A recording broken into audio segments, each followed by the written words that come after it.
വോട്ടുകൊള്ള വിഷയത്തിൽ രാജ്യവ്യാപക പ്രതിഷേധത്തിന് കോൺഗ്രസ് ഒരുങ്ങുകയാണ്. സംസ്ഥാന തലത്തിൽ റാലികൾ സംഘടിപ്പിക്കും. ഈ മാസം 22-ാം തീയതി മുതൽ സെപ്റ്റംബർ 7-ാം തീയതി വരെയാണ് റാലികൾ. മറ്റന്നാൾ DCC ഓഫീസുകളിൽ പന്തം കത്തിക്കും. ആർ അച്യുതൻ ഡൽഹിയിൽ നിന്ന് വിവരങ്ങൾ നൽകുന്നു. പ്രൈം ടൈമിലേക്ക് സ്വാഗതം അച്യുതൻ, വിവരങ്ങൾ. SK, ഈ വോട്ടുകൊള്ള വിഷയവുമായി ബന്ധപ്പെട്ട തെരഞ്ഞെടുപ്പ് കമ്മീഷനെതിരെ ഈ പ്രതിഷേധം ശക്തമാക്കാനാണ് ഇപ്പോൾ കോൺഗ്രസ് ഉൾപ്പെടെയുള്ള പ്രതിപക്ഷ പാർട്ടികൾ തീരുമാനിച്ചിരിക്കുന്നത്. ഇതിൽ കോൺഗ്രസ് തന്നെ ഈ പ്രതിഷേധത്തിന് മുൻകൈ നൽകി മുന്നോട്ട് പോകാനാണ് ഒരുങ്ങുന്നത്. അതിന്റെ ഭാഗമായാണ് ഈ രാജ്യവ്യാപക പ്രതിഷേധത്തിനുള്ള ആഹ്വാനം ഇപ്പോൾ നടത്തിയിരിക്കുന്നത്.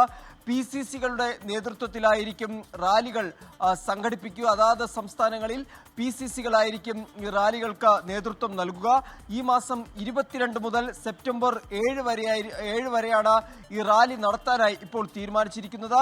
മറ്റന്നാൾ DCC ഓഫീസുകളിൽ പന്തം കൊളുത്തി പ്രതിഷേധിക്കും എന്നുകൂടി ഇപ്പോൾ തീരുമാനിച്ചിരിക്കുന്നു. അങ്ങനെ ഇതിനൊരു രാജ്യവ്യാപക പ്രതിഷേധമാക്കി ഉയർത്താനാണ് കോൺഗ്രസ് തീരുമാനിച്ചിരിക്കുന്നത്. ബീഹാറിൽ ഈ മാസം 17-ന് രാഹുൽ ഗാന്ധി നയിക്കുന്ന ഒരു പ്രതിഷേധ മാർച്ചുണ്ട്. അത് ബീഹാർ വോട്ടർ പട്ടിക പരിഷ്കരണവുമായി ബന്ധപ്പെട്ടാണ് ബീഹാറിൽ ആ ഒരു റാലി സംഘടിപ്പിക്കുന്നത്. അതിൽ തേജസ്വി യാദവും അതുപോലെ മല്ലികാർജുൻ ഖാർഗെ ഉൾപ്പെടെയുള്ള നേതാക്കൾ പങ്കെടുത്തുകൊണ്ട് ഒരു ഇന്ത്യ മുന്നണിയുടെ ശക്തി പ്രകടനം കൂടിയാക്കി മാറ്റാനാണ് ആ ഒരു റാലിയിലൂടെ ലക്ഷ്യമിടുന്നത്. ഒപ്പം തന്നെ രാഹുൽ ഗാന്ധി ചില നിർദ്ദേശങ്ങൾ ഇതിനോടകം പുറത്തുവിട്ടിട്ടുണ്ട്. 48 ലോക്സഭാ സീറ്റുകളിൽ കോൺഗ്രസിനെ പരാജയപ്പെടുത്തിയത് വോട്ട് തട്ടിപ്പിലൂടെ എന്നാണ് രാഹുൽ ഗാന്ധി ഇപ്പോൾ പ്രതികരിച്ചിരിക്കുന്നത്. ഇന്ന് ചേർന്ന കോൺഗ്രസ് ജനറൽ സെക്രട്ടറിമാരുടെ യോഗത്തിലാണ് രാഹുൽ ഗാന്ധി ഇക്കാര്യം അറിയിച്ചത്. ബാംഗ്ലൂരിൽ ഉപയോഗിച്ച അതേ തന്ത്രം തന്നെയാണ് മറ്റിടങ്ങളിലും പ്രയോഗിച്ചത്.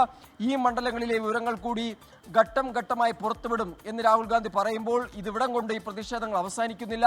വരുന്ന ദിവസങ്ങളിലും തെരഞ്ഞെടുപ്പ് കമ്മീഷനെ പ്രതിക്കൂട്ടിലാക്കുന്ന അല്ലെങ്കിൽ പ്രതിരോധത്തിലാക്കുന്ന തരത്തിലേക്കുള്ള വിവരങ്ങൾ കൂടി കോൺഗ്രസ് പാർട്ടി പുറത്തുവിടും എന്ന് തന്നെയാണ് രാഹുൽ ഗാന്ധി സന്ദേശത്തിലൂടെ അറിയിക്കുന്നത്. അച്യുതനാണ് വിവരങ്ങൾ നൽകിയത്.